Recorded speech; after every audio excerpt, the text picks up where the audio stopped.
I would now like to introduce our first speaker, Tricia. Tricia Williams has a strong background across anthropology, sociology, and economics disciplines in her role as Future Skills Center's Director of Research, Evaluation, and Knowledge Mobilization.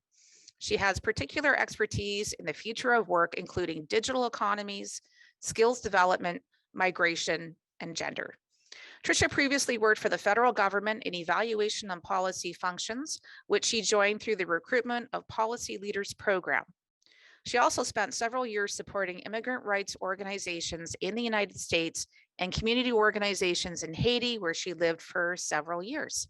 So please take it away, Tricia. Thank you so much, Tamara, for the introduction. It's a pleasure to be here with you guys today. And I can't see the audience, so I'm imagining you all there. And it's really an honor to be invited today. And I'm excited to hear your questions and engage with you. So I'm going to share my screen.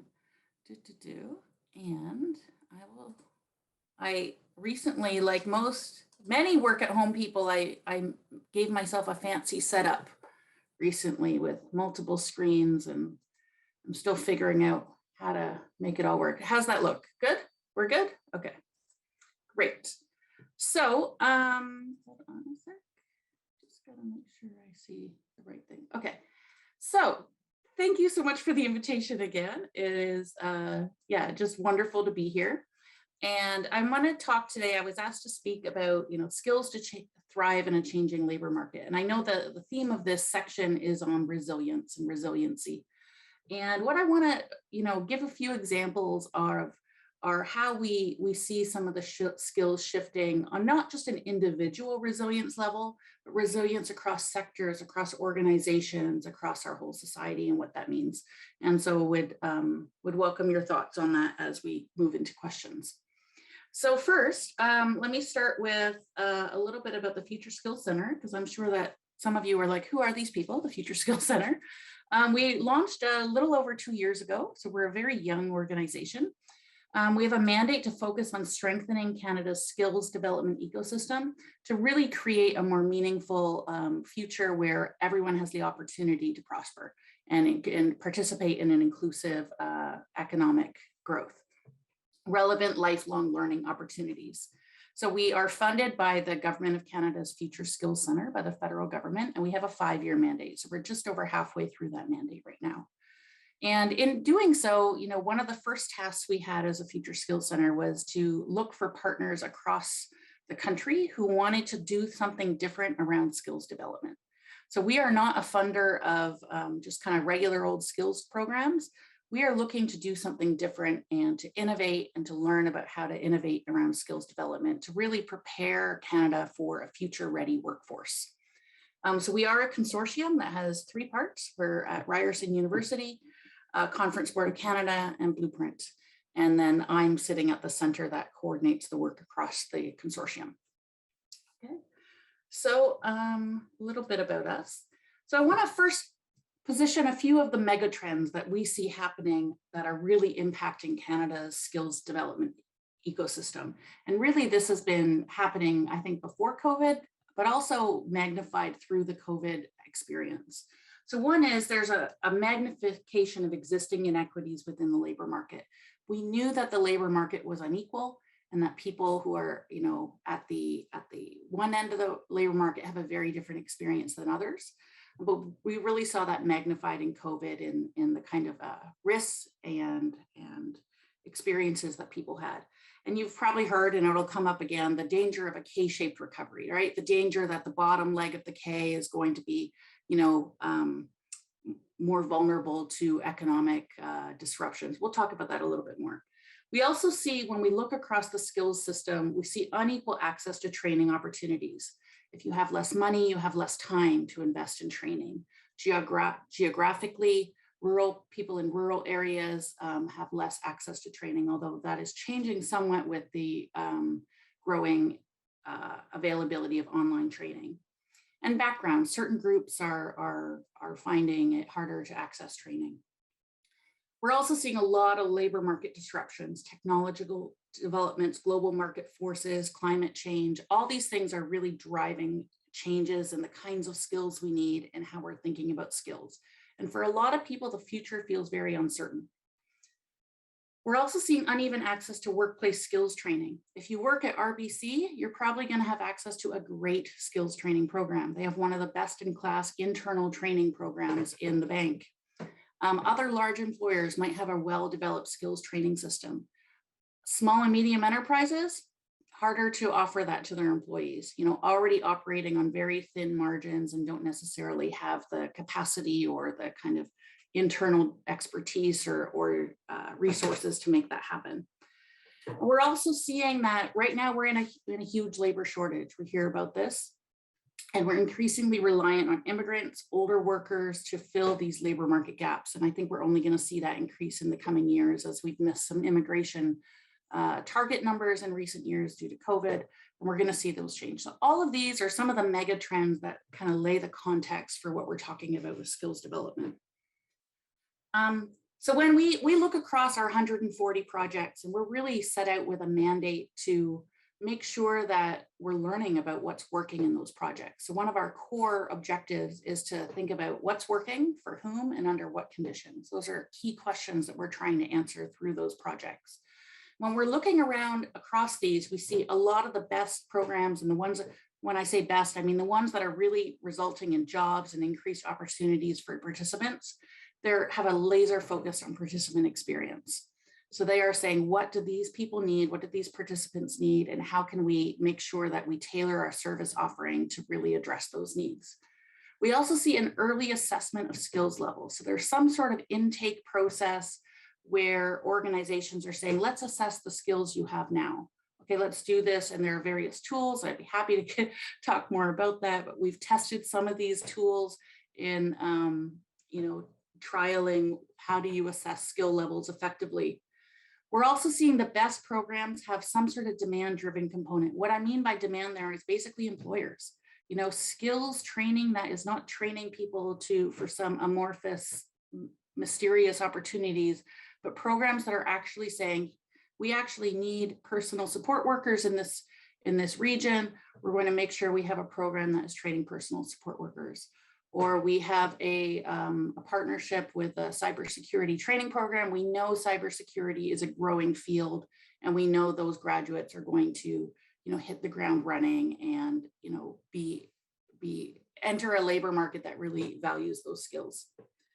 Some of the best programs are also really effectively leveraging technology, thinking about technology at the core of their model of training, and not just moving to online. Actually, we've seen tremendous resilience from institutions in adapting programs online. I'm sure many of you listening are nodding along, saying, yep, we've had to do that, right? So I think this has been an amazing, certainly a challenge. We all know COVID's been a challenge, but also an opportunity to do a little bit of leapfrogging and say, what can we do online effectively?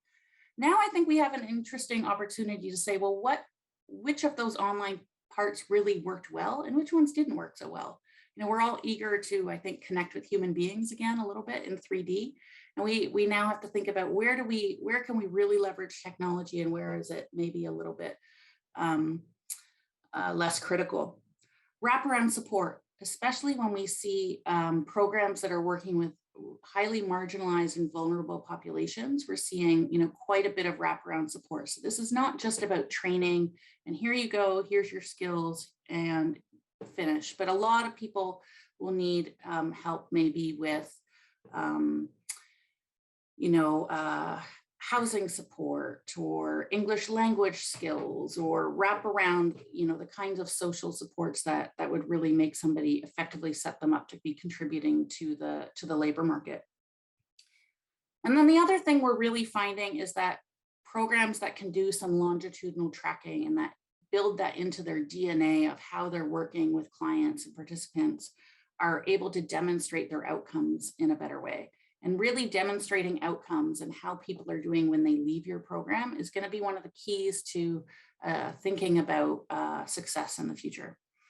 So overall, we know that the future won't look like the past. So I'm going to talk about a few skill areas this morning, but it isn't a formula. I wish it was that easy to say, these are the top 5 skills going forward. Instead, I want to help you think about what are these different dimensions of, skills that are going to be in demand, or skill areas, and it's how we approach them that is really, really the key to the future. Because I think resiliency is all about adaptability.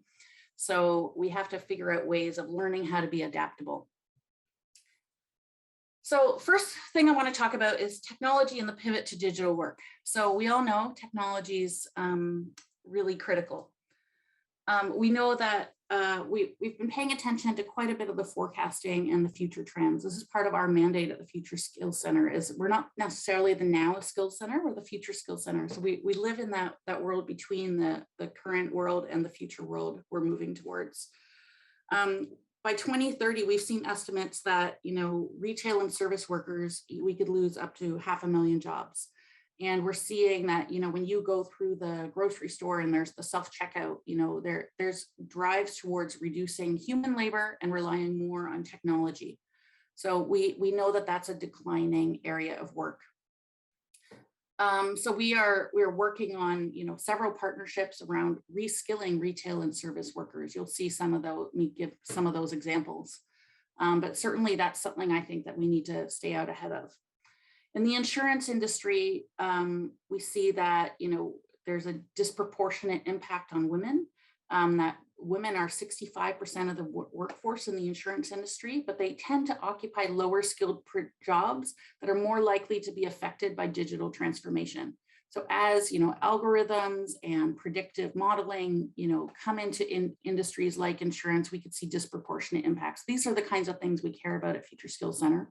So we're not trying to fight those winds of change and say, the algorithms can't take our jobs, but it is thinking about reskilling, helping make sure that the impacts aren't experienced disproportionately by certain marginalized groups. We have a really exciting partnership around AI in healthcare. And, a lot of times artificial intelligence is seen as kind of a scary thing. And, we don't trust it. We talk a lot, and not to say it isn't true, about like the bias in algorithms. We see those media lines. We also understand that AI has potential to really transform and leverage humans' ability. So one of the things we're working on with the Michener Institute in the University of Toronto, connected to Toronto, as well as the Vector Institute, which is an AI specialist organization, is about training clinicians about how to effectively use AI tools. And this way, we're talking about a culture of adoption. So not fearing AI, but leaning into it and saying, how can we leverage this? How can we use it effectively and use it to make ethical decisions? And all of that just doesn't happen by itself. It isn't like we deliver an AI tool and then everyone magically, adopts it and absorbs it. But we really have a chance to shape how that's used. Trucking has been in the news a lot lately. Right. So we know, so here you see the stat, 32% of truckers are older than 55. And, they're disproportionate because that group is only 21% of the overall Canadian workforce. We've heard about shortages, especially in the UK, in the US. And overall, we see that, trucking has gone from a job that could be a pretty stable income to one that has been less and less remunerative.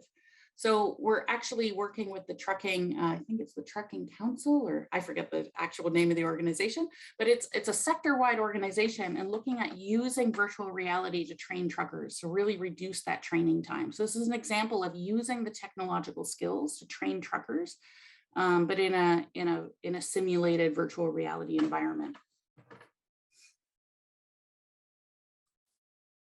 So we see overall, you've probably heard, there's a high risk of automation and technology affecting Canadian jobs. So we're probably going to see that decline over time, and also, an increase of focus on jobs that really focus on the more human skills. So I think, we've seen nursing be in huge demand right now and really critically important, not only during the health crisis of COVID, but also just for, social work, mental health supports are really in demand right now. And people are overall pretty positive. You hear 47% or people are saying, we expect AI to be overall pretty positive, and we really want to make sure that that's done intelligently. There's a pun. We want artificial intelligence to be intelligent in its application.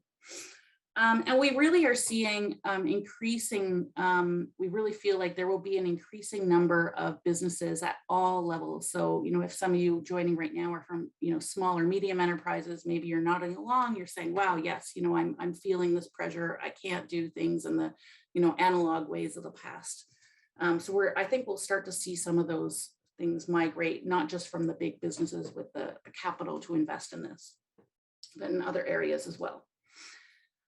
So one of the things we're trying to do is to accelerate some of the rate of technology adoption. So how can we push that along? How, we represent public financing. How can public financing help to make sure that, we're supporting the most vulnerable, as we talked about with some of those, disproportionate impacts on women or racialized minorities?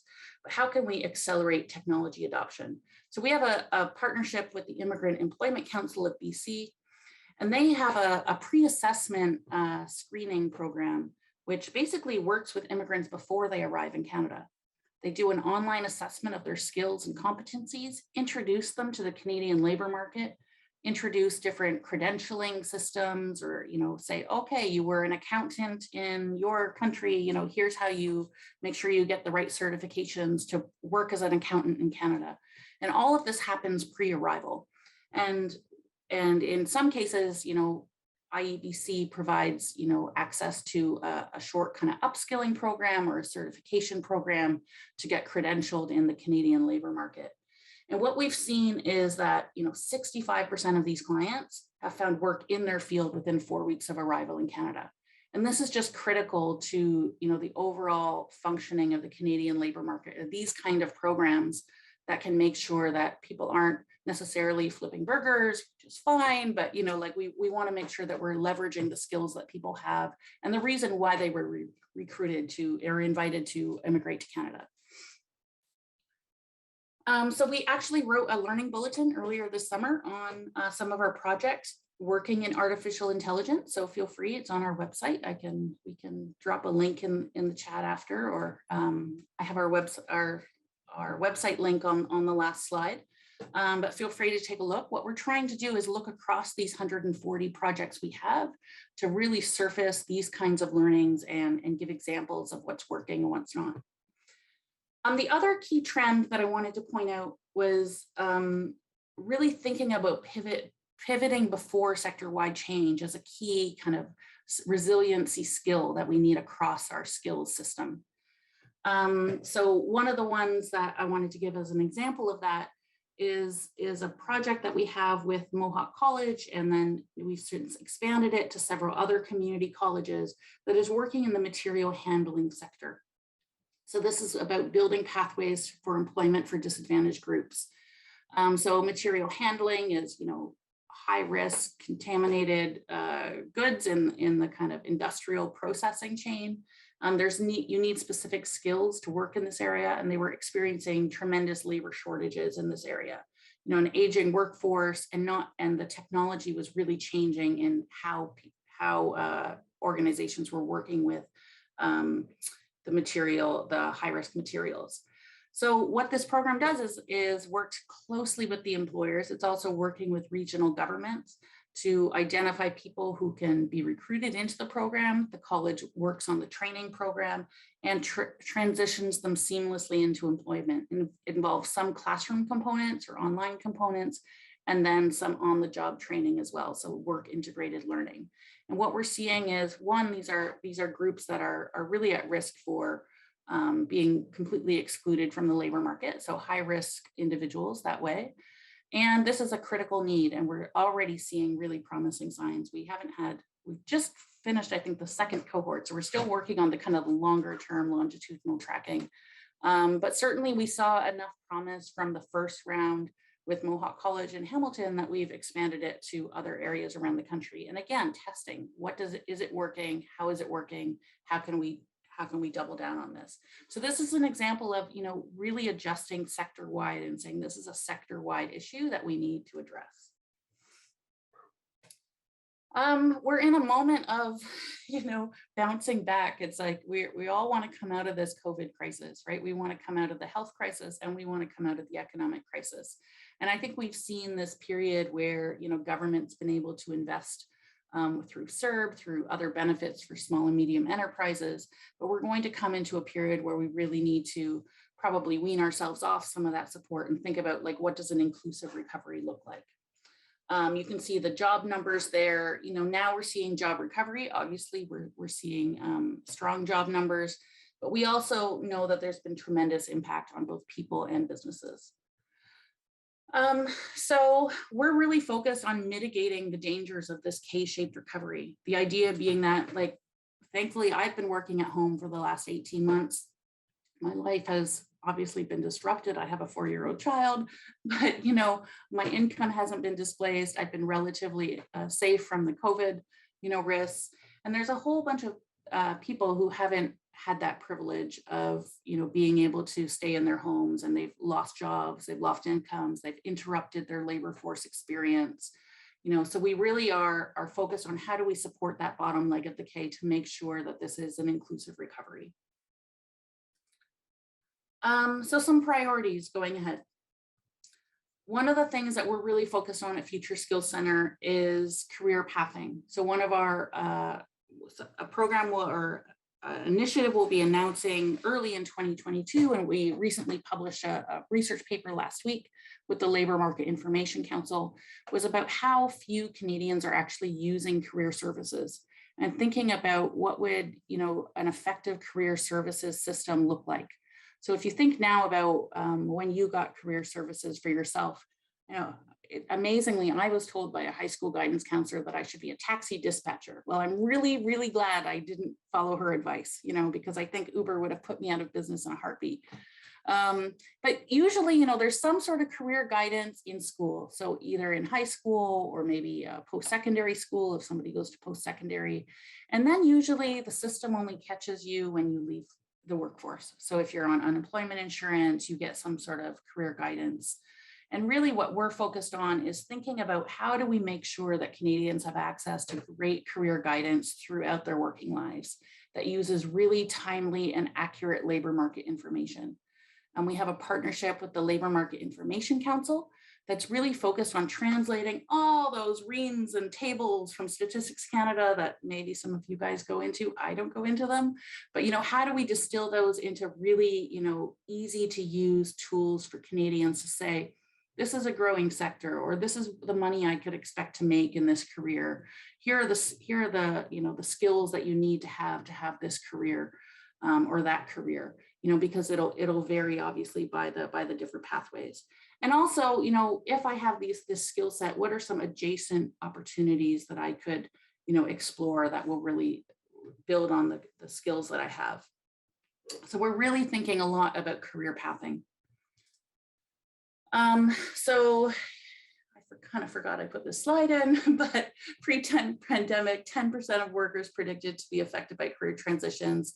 And today, now we know that there will be more transitions. So what we're seeing is a lot of that churn in the labor market, right? We haven't seen the great resignation that they're talking about in the US. We're seeing similar kind of job transition numbers that they have, that we had pre-pandemic times. But we do predict that, there will be a lot more disruption as we think about the post-pandemic economies and areas.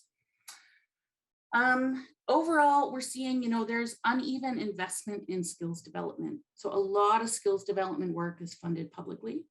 Some companies do invest in it, but really it is dependent on the size of the employer, their resources, their ability to invest in people themselves. I think I'm going to skip this for time because it's a little video on YouTube. We can do that another time. So changing industries. So a couple things. So changing industries. This is one of the things where, we're working with several of our projects on, how do we support people moving from one sector to another? So we have a very exciting project with Calgary Economic Development that's retraining professionals in the oil and gas sector to work in technology. roles. And there, where, when you map the skills that some of these professionals have, they map really nicely into tech focused jobs. So, this is again where we look at what's the investment required, and then how could we think about scaling up these kinds of programs to reach more people who are, potentially going to need to change industries. We're also making a big focus on the shift to a green economy. So this is I think one that I think a lot of us are recognizing is really critical to our future. We need to be thinking about climate change and to making that practical. And just to give you an example of how that impacts skills development. So, we know that there's policies and regulations coming down about, the need to shift to electric vehicles. And so we all think, okay, in 10 years, we're all going to be driving electric vehicles. And certainly we understand there's a manufacturing component to that. But think of all the things that are part of the supply chain to really make that shift to electric vehicles. You need mechanics, service stations, transitioning mechanics. We're working on, gas powered engines, thinking about their skill level, all the sorts of things that, you could map along a supply chain. We're also hearing a lot from employers working in clean technology and green areas that they need the skills in order to grow. So they could potentially grow, except that, they're not sure that they'll be able to have the talent and the workforce they need to grow. This has come out recently, even thinking about, regulations around building and trades, the construction sector, and needing to understand, the different insulation requirements. And so you see the ripple effects of kind of a shift to a green economy, and that there's going to be skills and training needs all across the spectrum. So as I said, we're really focused on an inclusive recovery, paying attention to how people can participate in the labor market, the skills they need to be effective. And looking to the future, I think we want to see more innovative partnerships. I think I mentioned a few things where it's not as simple as funding one organization to deliver a training program. It's looking at partnerships that are thinking about sector-wide changes, working on inclusive engagement with a variety of people, and really coming up with those multi-stakeholder partnerships that are going to move the needle in specific areas. So on that note, we are going to be, continuing to act as a convener and as an instigator for thinking and driving innovation in Canada's skills ecosystem. We're going to have a virtual conference in February. So you're already in a virtual conference, so you know what it's like. It's going to be great. And I encourage you all to sign up. It's free and it's going to be a great event. We're doing it with our consortium partners at the conference board. And we'll have a lot of the project partners that I referred to today. They'll be there themselves to talk about their projects and what they're finding that's working. So we really want to make sure we can give the stage to the people working on the front lines of the skills development world. So I encourage you to sign up. And then, just as an example of some of the work that we're doing, we also just recently released a call for research on the quality of work. So thinking about, not just the skills needed for work, but what makes a quality work experience for somebody. And, as we hear more about gig work or shifting work, working conditions, what can we learn about that? So we're excited to engage in research with a variety of institutions. We've gotten some very interesting ideas from, implementers, businesses, academic researchers, and really trying to think of creative ways to work together. So if you know of anyone or you're interested yourself, please do check that out. And I think that is it. We have a community of practice. You can see it on the website there, and I'd invite you all to join, where we continue to post more resources about skills development and really trying to be a virtual meeting place for people who are interested in thinking about how skills are changing and what that looks like. That's it. Well, thank you very much, Tricia. That was incredible. And you are on time. You're even a minute early. That is also incredible. So good for you, because we do have some questions that people in the audience have posed that I'd love to share with you. Is that cool? Please do. Okay. And so for those of you who are still thinking about your questions, don't forget to get them into the chat so that Dylan can share them with me. So our first question is, Do you find that employers are open to skills development programs? How do you recommend engaging employers in skills development for their staff?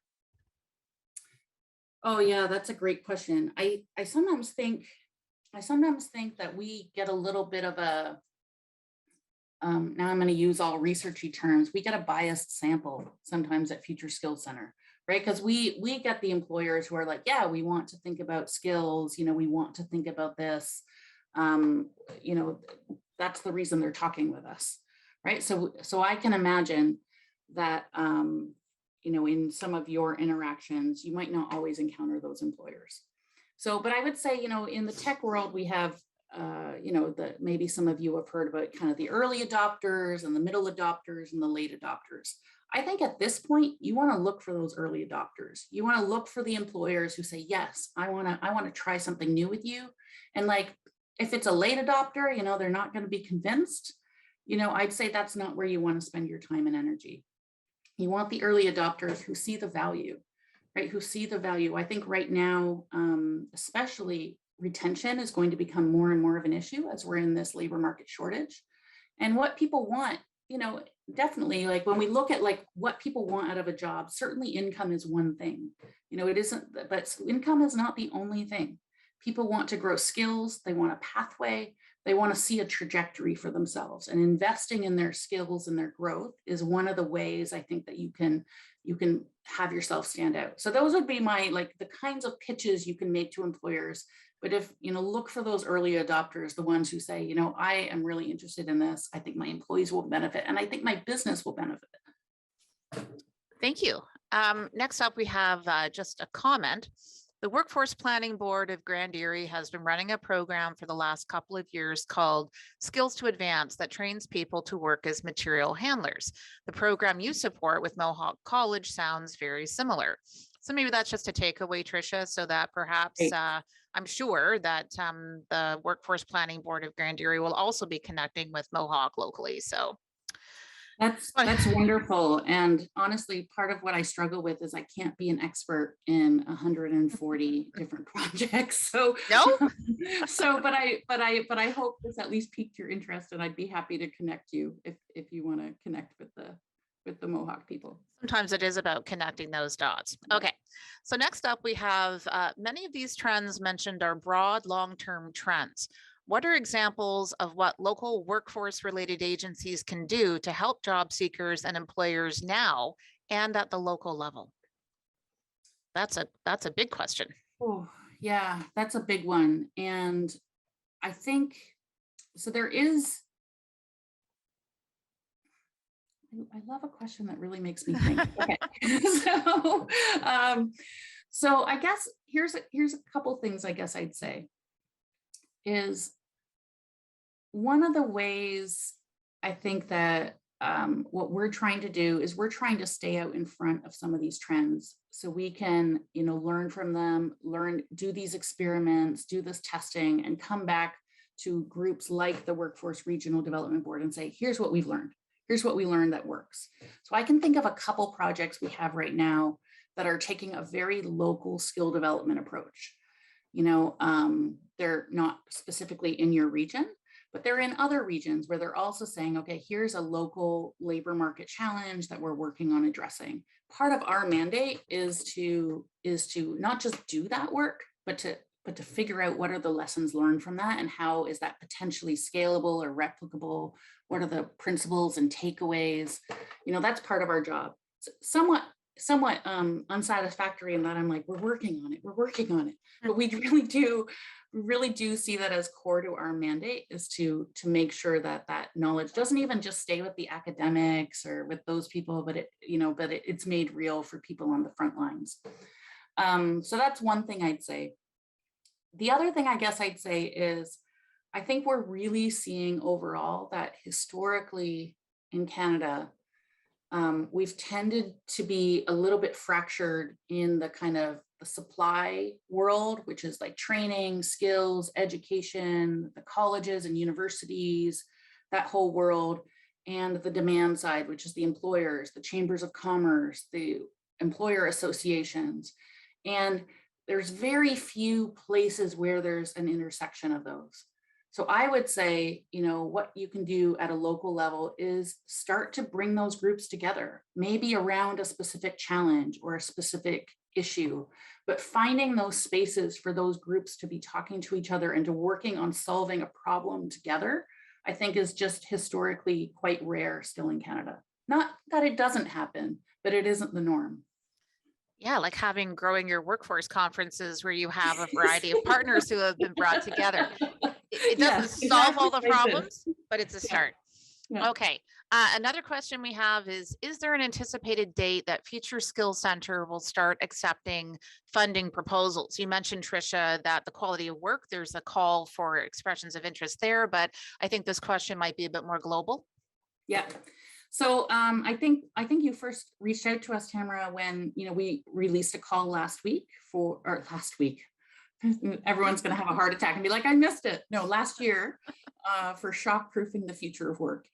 And so we issued a call last year. I forget what the funding amount was, but we ended up funding 64 really interesting projects. They're on our website. If you take a look through the projects, if you want any connections with them, we're happy to connect you in the community of practice. But right now, I'd say we've really decided to focus on, helping some of these projects scale and to think about what scaling means for these and to surface the learning and insights. So we will be having open calls again.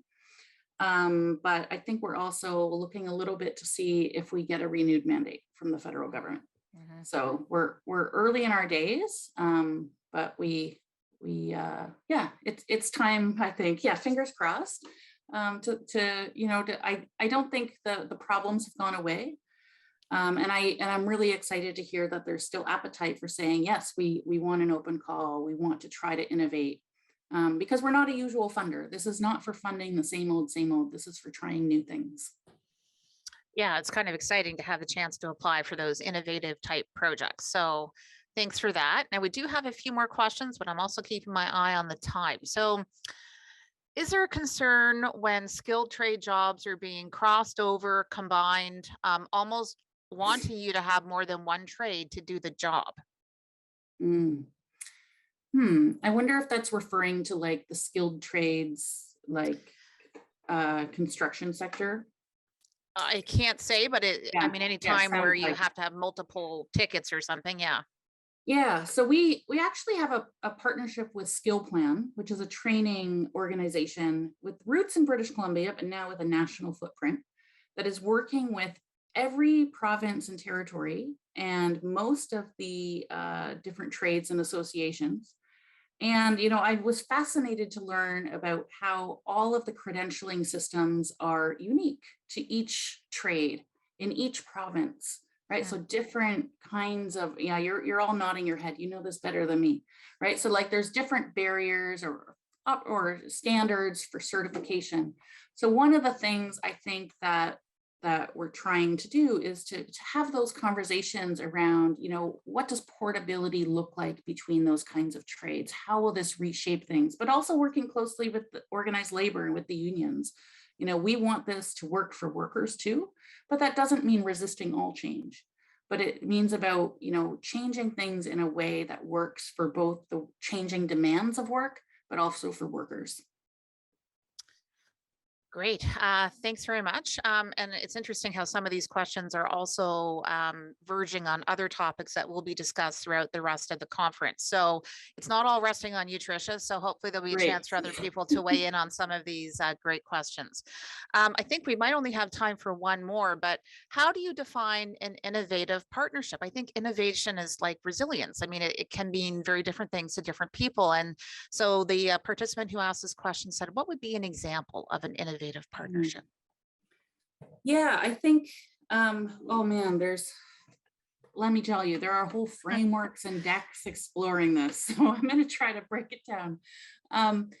So when we looked at especially across the projects that we funded now, we have what we call core innovation. So this might be, for instance, say you have a skills assessment tool, and you say, well, we want to try to see, does this work for young people? or let's see if it works for, new immigrants or something. So it's a slight tweak. So it's an innovation in the sense that you're doing something differently and you want to see how it works, but it's not really disruptive, right? Then we have adjacent, which is a little bit more innovative, quote unquote. So for instance, maybe you say, we tried this program in an urban setting, we want to try it in a rural setting, something like that. That's like pushing the boundaries again of saying we're gonna change something a little bit bigger. But we usually refer to innovation as like a new approach, a new group, a new practice, doing something differently. But really, I think what we're trying to tap into a little bit more is more on the disruptive innovation. So one of the things that I think we're well aware of is, especially as a center, dedicated to innovation, is not everything should work, right? We should have some failures. And I think we all intellectually know that and we want it. And yet nobody wants to be the poster child for failure. So that's a tension we're navigating, right? And I think we need to make some bold bets in our investments and say, let's try some things that might not work and find space to talk about these in a way that, it doesn't fall on the partner. It isn't about bad delivery of a program or anything. So those are the kinds of partnerships we're looking for increasingly, are the ones that are willing to try something disruptive, some new ideas. And that maybe won't work, but we're going to learn through the process. I do like that term, disruptive innovation. It kind of seems like an odd combination of words, but I get where you're going with that. So again, keeping my eye on the time and knowing that we have a lot yet to come, I want to thank you so much, Tricia, for your presentation and for responding to the questions. I'm sorry we didn't get to all of them, but hopefully people have seen them posed perhaps in the chat and can be reflecting on those. So I was asked to choose one or two points to speak about based on your presentation, but honestly, there's so much that I want to speak about. A couple things, I guess.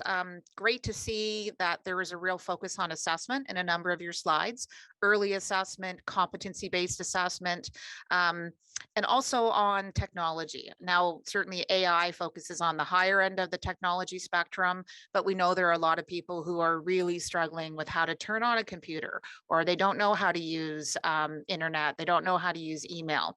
So the good news, and the reason why the adult upgrading programs are sponsoring this section on resiliency, is that we have a provincial network of programs. So for those who are listening, I want you to know that if you're struggling with assessment, if you're struggling with how to access digital literacy training at a foundational level, reach out to your local learning network because we can help. Also, love the idea of career pathing.